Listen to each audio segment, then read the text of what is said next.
umaga mga ka-vlog. Ito, yung ginawa kong kalan ko ngayon. So, gamit yung alcohol lamang ito. Yan. Gumawa ko dito na coke in can. Tapos hilagyan ko ng ko, tapos sinalang ito. Yan, mabisang kalan ngayon pag panahon ng tag-ulan. Ano? Lagyan mo sa baba ito. Ano? Gamit yung alcohol. Pwede ka na magluto. Yan saan, pwede mo ilagay ito.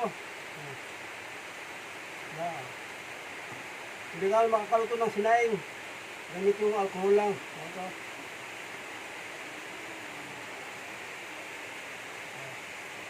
Ito ka na. Salamat sa pag-unod at like and subscribe ko na yung mga video ko.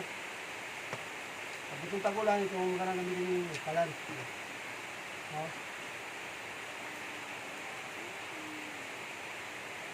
Gamit lang yung alcohol. Hindi na magluto. Yung alcohol dapat yung gamitin. Salamat.